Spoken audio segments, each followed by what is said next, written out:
English के अंदर हमारे ग्रामर के टॉपिक चल रहे थे, उसमें आज का जो हमारा टॉपिक रहेगा वो रहेगा सब्जेक्ट वर्ब एग्रीमेंट। वो चाहे किसी भी कंपटीशन की दृष्टि से देख लीजिए या बोर्ड्स के जो एग्जाम होते हैं उनकी दृष्टि से ये टॉपिक बहुत ही महत्वपूर्ण होता है, क्योंकि जितने भी क्वेश्चन बनते हैं चाहे वो टेंस से रिलेटेड हो चाहे पैसिव वॉइस से रिलेटेड, उनमें कहीं ना कहीं आपको सब्जेक्ट वर्ब एग्रीमेंट के नियम देखने को मिलेंगे। अतः इस टॉपिक को आपको थोड़ा सा ध्यान से पढ़ना है तथा मेरे साथ इसके जितने भी नियम है उनको आपको याद करने का प्रयास करना है। अगर आप कोशिश करेंगे तो निश्चित रूप से आपको ये सारे के सारे नियम याद हो जाएंगे। अब पहले हम समझ लेते हैं कि सब्जेक्ट वर्ब एग्रीमेंट होता क्या है। जैसा कि इसके नाम से भी पता चल रहा है कि सब्जेक्ट का मतलब होता है कर्ता, वर्ब का मतलब होता है क्रिया और एग्रीमेंट का मतलब होता है सहमति। क्या है सब्जेक्ट वर्ब एग्रीमेंट? मतलब कर्ता की क्रिया के साथ सहमति। तो हम ये कह सकते हैं कि बहुत समय पहले इस सब्जेक्ट का इस वर्ब के साथ एग्रीमेंट हुआ था, वो ही हमारा सब्जेक्ट वर्ब एग्रीमेंट है। एक बार इसकी डेफिनेशन समझते हैं। क्या है कि subjects and verbs must agree with one another, एक दूसरे से सहमत होने चाहिए। इन नंबर, किसकी दृष्टि से? उनके नंबर की दृष्टि से।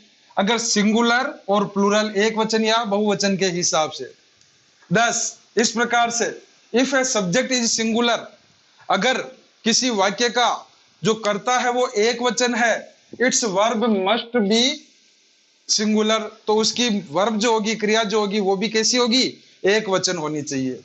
If a subject is plural, और अगर वाक्य का कर्ता बहुवचन है तो its verb must also be plural, तो उसकी वर्ब भी बहुवचन प्लूरल होनी चाहिए। सिंपल सा नियम है कि अगर सब्जेक्ट सिंगुलर है तो वर्ब भी सिंगुलर, और सब्जेक्ट प्लूरल है तो वर्ब भी प्लूरल प्रयोग करेंगे। अब ये बात तो इजी है कि सब्जेक्ट सिंगुलर वर्ब सिंगुलर प्रयोग में लेनी है, सब्जेक्ट प्लूरल वर्ब प्लूरल प्रयोग में लेनी है, तो इसमें हमें पढ़ना क्या है? तो विशेष रूप से इस बात को सुनिएगा कि बहुत सारे सब्जेक्ट ऐसे होते हैं जिसमें हमें पता ही नहीं चलता कि ये सब्जेक्ट एक वचन है या बहुवचन है। वहां पर हमें कंफ्यूजन की स्थिति पैदा होती है और वहां पर हम वर्ब में कुछ मिस्टेक कर देते हैं। इसी वजह से हमारे क्वेश्चन जो है बहुत सारे गलत हो जाते हैं।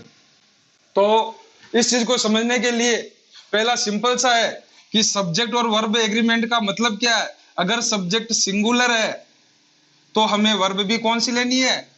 वर्ब भी सिंगुलर काम में लेंगे। और अगर आपका सब्जेक्ट प्लूरल है तो हम वर्ब भी प्लूरल काम में लेंगे। अब सिंगुलर सब्जेक्ट कौन से होते हैं? तो सिंगुलर सब्जेक्ट का प्रोनाउन की दृष्टि से देखेंगे तो इसमें ही, सी, इट या किसी का नाम हो तो ये सारे के सारे सब्जेक्ट सिंगुलर माने जाते हैं। और अगर प्लूरल सब्जेक्ट की बात करेंगे तो उनमें देखो आई जो है, आई को प्रेजेंट कंटिन्यू और पास्ट कंटिन्यू के अंदर, इनके अंदर इसके साथ में अलग प्रयोग होता है। प्रेजेंट कंटिन्यू में एम तथा पास्ट कंटिन्यू में वाज का प्रयोग होता है। इन दोनों टेंस को छोड़कर बाकी के सभी टेंस के अंदर इसको प्लूरल माना जाता है और प्लूरल वर्ब का प्रयोग किया जाता है। फिर इसके बाद में वी आपका प्लूरल है, यू को प्लूरल माना जाता है, दे या फिर कोई प्लूरल नाउन हो तो, प्लूरल नाउन हो तो उसको भी हम बहुवचन मानेंगे। इस प्रकार से सब्जेक्ट वर्ब एग्रीमेंट का सिंपल सा ये आइडेंटिफिकेशन है कि अगर सब्जेक्ट सिंगुलर तो वर्ब सिंगुलर, सब्जेक्ट प्लूरल तो वर्ब प्लूरल। सिंगुलर सब्जेक्ट कौन से होते हैं? तो ही, सी, इट या नेम होता है। और प्लूरल सब्जेक्ट कौन से होते हैं? आई, वी, यू, दे या प्लूरल होता है। आई के अंदर प्रेजेंट कंटिन्यू और पास्ट कंटिन्यू में एम या वाज का प्रयोग किया जाता है, बाकी सबके साथ इसमें प्लूरल माना जाता है, इसमें प्लूरल वर्ब का प्रयोग किया जाता है। जैसा कि दोस्तों हमें सब्जेक्ट वर्ब एग्रीमेंट को समझने के लिए कुछ नियमों को समझना पड़ेगा। उसमें पहला जो नियम है वो क्या कहता है कि each every either neither non one से अगर वाक्य की शुरुआत हो तो वर्ब हमेशा सिंगुलर प्रयोग में लेंगे। क्या दोस्तों कि each every either neither non one से अगर वाक्य की शुरुआत हो तो वर्ब हमेशा हम सिंगुलर प्रयोग में लेंगे। ध्यान रखना दोस्तों, जैसे कि अब एग्जांपल देखेंगे, आइदर ऑफ माय फ्रेंड्स। अब इस वाक्य की शुरुआत में क्या आ रहा है? आइदर। हालांकि आप कंफ्यूज कहां होंगे, इस रिक्त स्थान से पहले फ्रेंड्स को देखकर आइदर ऑफ माय फ्रेंड्स खाली स्थान डॉक्टर, और आप फ्रेंड्स को देखकर डायरेक्ट आर भर देंगे और वहां पर आपका वाक्य गलत हो जाएगा, क्योंकि इस वाक्य की शुरुआत हो रही आइदर से, तो यहां पर हमें वर्ब सिंगुलर प्रयोग में लेनी है, इसलिए यहां पर आएगा इज। दूसरा देखिए, वन ऑफ माय स्कूलमेट्स। यहां पर शुरुआत किससे हो रही वाक्य की? वन से, और वन से शुरुआत हो रही तो डायरेक्ट वर्ब इसमें कौन सी आएगी? सिंगुलर, इसलिए यहां पर आ जाएगा इज। तो one of my schoolmates is injured in the accident. जैसे तीसरा देखो, there were two persons in the meeting. वहां पर मीटिंग में दो व्यक्ति थे, एंड नाइदर ऑफ देम, और उनमें से कोई भी नहीं, नोन टू मी, मुझे जानता था। तो यहां पर नाइदर से शुरू हो रहा है, तो यहां पर वर्ब आ जाएगी वाज। इस वाक्य को देखना, ये वाक्य जो है एक मतलब कंपाउंड सेंटेंस है। एक वाक्य तो ये रहा, एंड से जुड़ा हुआ है, तथा दूसरा वाक्य ये है। तो दूसरे वाक्य का जो पहला शब्द है वो कौन सा है? नाइदर। अतः नाइदर के हिसाब से इसमें वर्ब सिंगुलर प्रयोग में ली जाएगी। तो इस नियम को सीखने के लिए हम सिंपल सी, एक बार आप मेरे साथ बोलेंगे कि each every either neither non one, verb हमेशा वन, वन का मतलब होता है सिंगुलर। तो each every either neither non one से अगर वाक्य की शुरुआत होती है तो वर्ब हमेशा हम सिंगुलर प्रयोग में लेंगे। तो दोस्तों, पहले नियम के बाद हमारा जो दूसरा नियम है वो है देयर का। क्या कहता है देयर का नियम? देखेंगे कि देयर से शुरू होने वाले वाक्य का वास्तविक सब्जेक्ट वाक्य में आए हुए रिक्त स्थान के बाद में होता है। रिक्त स्थान मतलब वर्ब, अतः वर्ब भी उसी के अनुसार प्रयोग करेंगे। मतलब कि देयर से अगर कोई वाक्य शुरू होता है तो उसका वास्तविक सब्जेक्ट रिक्त स्थान से पहले न होकर रिक्त स्थान के बाद में होता है, और उसी के अनुसार वर्ब का प्रयोग किया जाता है। एग्जांपल्स देखते हैं, देयर खालिस्तान a garden in my school. अब देखो, देयर से शुरू हो रहा है, लेकिन रिक्त स्थान के बाद में क्या आ रहा है? सब्जेक्ट ए गार्डन। ए गार्डन एक वचन है या बहुवचन? तो ये हमारे को एक वचन बता रखा है, तो इसलिए हम यहाँ पर प्रयोग वर्ब का प्रयोग क्या करेंगे? इज। इसी प्रकार से अगला जो सेंटेंस है इसको देखिए, देयर खालिस्तान 20 रूम्स इन माय स्कूल। अब यहाँ पर देखो, देयर से तो वाक्य शुरू हो रहा है, लेकिन रिक्त स्थान के बाद में जो हमारा सब्जेक्ट आ रहा है वो कितना आ रहा है? 20 रूम्स। प्लूरल सब्जेक्ट है, तो प्लूरल सब्जेक्ट है तो वर्ब भी इसी के अनुसार लगेगी, इसलिए हम यहाँ पर किसका प्रयोग करेंगे? वर्ब। तीसरा देखिए, देयर खालिस्तान some monkeys in the tree. पेड़ पर कुछ बंदर है। अब देखो, देयर है और इसी बात रिक्त स्थान के बाद में क्या आ रहा है? सब्जेक्ट सम मंकीज, जो कि एक प्लूरल है, अतः यहाँ पर वर्ब आर का प्रयोग करेंगे। तो सिंपल सी बात यही है कि अगर देयर के बाद में रिक्त स्थान है तो उसका वास्तविक सब्जेक्ट रिक्त स्थान के बाद में होता है, और उसी सब्जेक्ट के अनुसार वर्ब का प्रयोग किया जाता है। फिर आगे तीसरा जो नियम है सब्जेक्ट वर्ब एग्रीमेंट का, वो है कि अगर वाक्य की शुरुआत इट, जीरंड या काउंट अनकाउंटेबल नाउन से हो तो वर्ब हमेशा सिंगुलर प्रयोग करेंगे। इट, जीरंड या अनकाउंटेबल नाउन अगर वाक्य का सब्जेक्ट हो तो वर्ब हमेशा सिंगुलर प्रयोग करेंगे। देखिए, इट खालिस्तान been done by him already. अब इट जो कि अपने आप में एक सिंगुलर होता है, अतः हम वर्ब भी सिंगुलर हेज का प्रयोग करेंगे यहाँ पर। जैसे कि रनिंग खालिस्तान है गुड एक्सरसाइज। रन चूंकि एक वर्ब होती है, और जीरंड मैंने आपको पढ़ाया है कि जीरंड क्या होती है? वर्ब की आईएनजी फॉर्म जो वाक्य में नाउन का कार्य करती है। तो देखो, रनिंग यहाँ पर एक सब्जेक्ट का कार्य कर रखा है, तो ये जीरंड है, तो जीरंड के बाद हमेशा वर्ब सिंगुलर प्रयोग में लेंगे, इसलिए ये जाएगा। तीसरा देखिए, वाटर खालिस्तान प्रीसियस थिंग।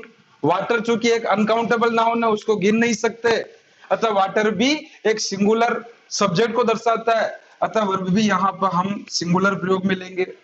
इस प्रकार से दोस्तों हमने ये 3 नियम पढ़े। पहला नियम वापस याद करवा रहा हूं, each, every, either, neither, non, one से अगर वाक्य की शुरुआत हो तो वर्ब हमेशा सिंगुलर प्रयोग में आएगी। दूसरा है देर के बाद में रिक्त स्थान है तो उसका वास्तविक सब्जेक्ट रिक्त स्थान के बाद होता है और उसी के अनुसार प्रयोग में वर्ब का प्रयोग किया जाता है। तीसरा है ईट, जिरंड या अनकाउंटेबल नाउन से अगर वाक्य की शुरुआत हो तो वर्ब हमेशा सिंगुलर प्रयोग में लेंगे।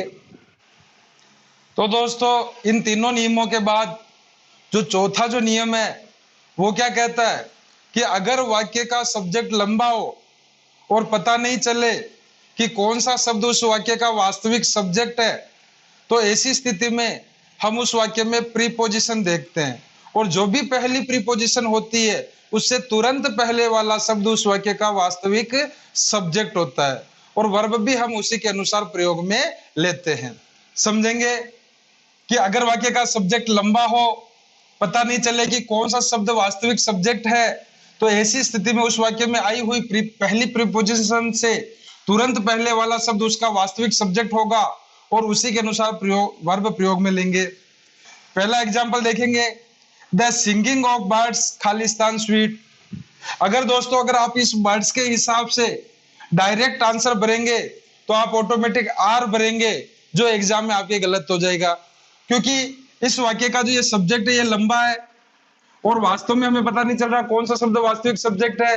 तो ऐसी स्थिति में हम देखेंगे प्रीपोजिशन क्या है। अब प्रीपोजिशन इसमें ऑफ आई हुई है और ऑफ के तुरंत पहले वाला शब्द जो है द सिंगिंग, सिंग एक वर्ब होती है और सिंग की आईएनजी फॉर्म पहले भी हम पढ़ चुके हैं क्या होता है जिरंड, और जिरंड के साथ वर्ब कौन सी काम में लेंगे, इससे पहले वाला नियम सिंगुलर, अतः द सिंगिंग के साथ हम वर्ब सिंगुलर प्रयोग में लेंगे।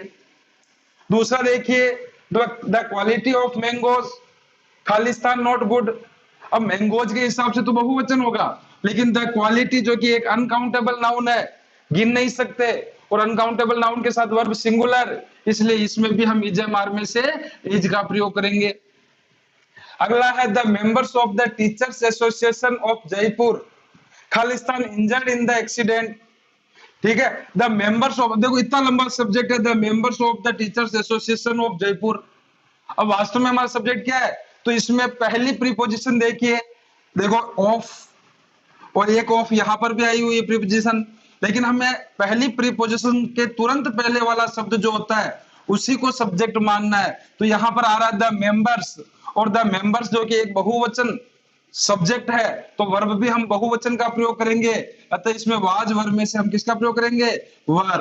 तो आंसर हो जाएगा the members of the teachers association of Jaipur were injured in the accident. इस प्रकार से ये हमारा चौथा नियम है कि वाक्य का सब्जेक्ट लंबा हो तो उसमें पहली प्रीपोजिशन ढूंढो और पहली प्रीपोजिशन से तुरंत पहले वाला शब्द उसका वास्तविक सब्जेक्ट होगा और वर्ब भी हम उसी के अनुसार प्रयोग में लेंगे।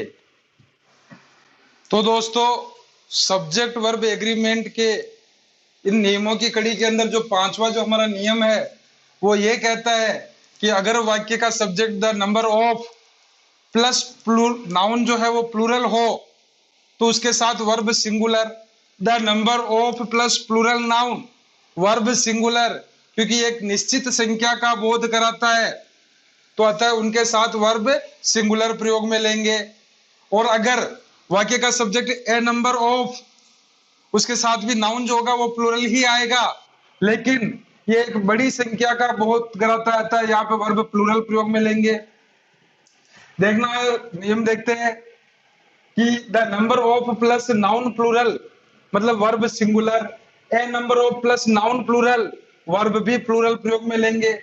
जैसे कि the number of the soldiers have died in the war, तो द नंबर ऑफ से शुरू हो रहा है और नाउन जो है वो भी प्लूरल आ रहा है, अतः वर्ब हम यहाँ पर कौन सी काम में लेंगे, singular, has died in the war. लेकिन a number of the soldiers, a number से शुरू हो रहा है और नाउन प्लूरल आ रहा है तो वर्ब यहाँ पर हम कौन सी काम में लेंगे, बहुवचन, तो वर्ब आएगी आपके have. A number of the books Khalistan increasing in the library, अब ए नंबर से शुरू हो रहा है और बुक्स आ रहा है तो वर्ब यहाँ पर भी सिंगुलर लेंगे, अतः यहाँ पर आ जाएगा इज। तो ए नंबर ऑफ का मतलब होता है एक एक करके बहुत सारे, और द नंबर जो है वो एक निश्चित संख्या का बोध कराता है, जबकि ए नंबर ऑफ जो होता है वो एक एक करके बहुत सारी संख्या का बोध कराता है।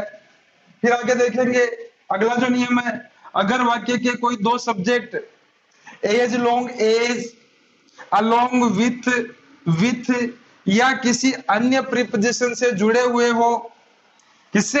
As long as, along with या किसी अन्य प्रीपोजिशन से जुड़े हुए होंगे तो वर्ब हमेशा प्रथम सब्जेक्ट, क्योंकि दो सब्जेक्ट जुड़े हुए होंगे तो जो प्रथम सब्जेक्ट होगा उसी के अनुसार हम प्रयोग में लेंगे। जैसे कि he as well as his friends, देखो एक तो पहला सब्जेक्ट तो हो गया ही, दूसरा हो गया हिज फ्रेंड्स और जुड़े हुए एज वेल एज से।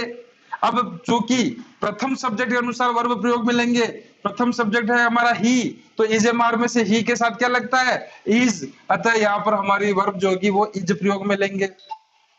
दूसरा देखिए, you as well as he, खालिस्तान to do it.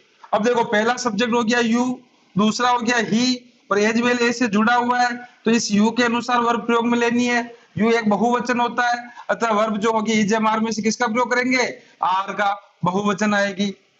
The chief of his soldiers, the chief with his soldiers, preposition आ रही है अपने विथ के साथ में। पहला जो सब्जेक्ट है वो द चीफ और दूसरा है हिज सोल्जर्स, तो हमारा जो पहला सब्जेक्ट है इसी के अनुसार वर्ब प्रयोग में लेंगे।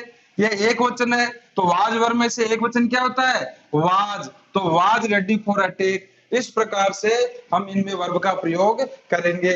तो नियम वापस देख लेना, द नंबर ऑफ से शुरू हो, नाउन प्लूरल है तो वर्ब सिंगुलर आएगी, और ए नंबर ऑफ से हो, नाउन प्लूरल है तो वर्ब भी प्लूरल आएगी, क्योंकि ए नंबर ऑफ में एक एक करके कई सारी या बहुत बड़ी संख्या का बोध कराया जाता है।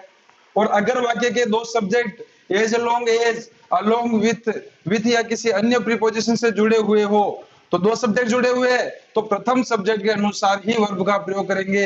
अगर प्रथम सब्जेक्ट सिंगुलर है तो वर्ब भी सिंगुलर, और अगर प्रथम सब्जेक्ट प्लूरल है तो वर्ब भी प्लूरल प्रयोग में लेंगे।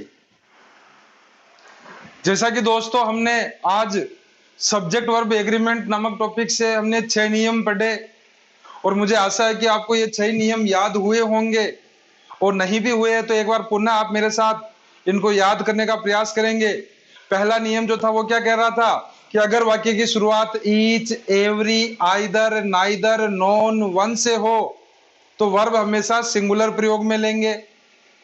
दूसरा नियम हमारा ये था कि देयर का जो वास्तविक सब्जेक्ट होता है वो रिक्त स्थान के बाद होता है, उसी के अनुसार वर्ब प्रयोग में लेंगे। अगर रिक्त स्थान के बाद में सिंगुलर सब्जेक्ट है तो वर्ब सिंगुलर, और प्लूरल सब्जेक्ट है तो वर्ब प्लूरल प्रयोग में लेंगे। तीसरा नियम हमारा यह था कि अगर वाक्य के अंदर सब्जेक्ट कोई जीरंड हो, इट हो या कोई अनकाउंटेबल नाउन हो तो इन तीनों को सिंगुलर माना जाता है और वर्ब भी इनके साथ सिंगुलर प्रयोग में ली जाती है। फिर अगला चौथा जो नियम था हमारा वो ये था कि अगर वाक्य का सब्जेक्ट लंबा हो, पता नहीं चले कि कौन सा शब्द वास्तविक सब्जेक्ट है, तो वहां पर हम प्रीपोजिशन देखते हैं, क्योंकि उस वाक्य में पहली प्रीपोजिशन से तुरंत पहले वाला शब्द जो होता है उस वाक्य का वास्तविक सब्जेक्ट होता है, और वर्ब भी उसी के अनुसार प्रयोग में ली जाती है। फिर अगला पांचवा जो नियम था वो क्या था कि द नंबर ऑफ के साथ अगर प्लूरल नाउन होगा तो वर्ब सिंगुलर प्रयोग में लेंगे, और ए नंबर ऑफ के साथ अगर प्लूरल नाउन होगा तो वर्ब प्लूरल प्रयोग में लेंगे। इंपॉर्टेंट नियम है ये, इसको थोड़ा सा ढंग से देखना है। फिर अगला नियम है कि अगर वाक्य के दो सब्जेक्ट अलोंग विथ या एज लॉन्ग एज या किसी दूसरी प्रीपोजिशन से जुड़े हो तो प्रथम सब्जेक्ट के अनुसार ही वर्ब प्रयोग में ली जाती है। प्रथम सब्जेक्ट सिंगुलर तो वर्ब सिंगुलर, प्रथम सब्जेक्ट प्लूरल तो वर्ब प्लूरल।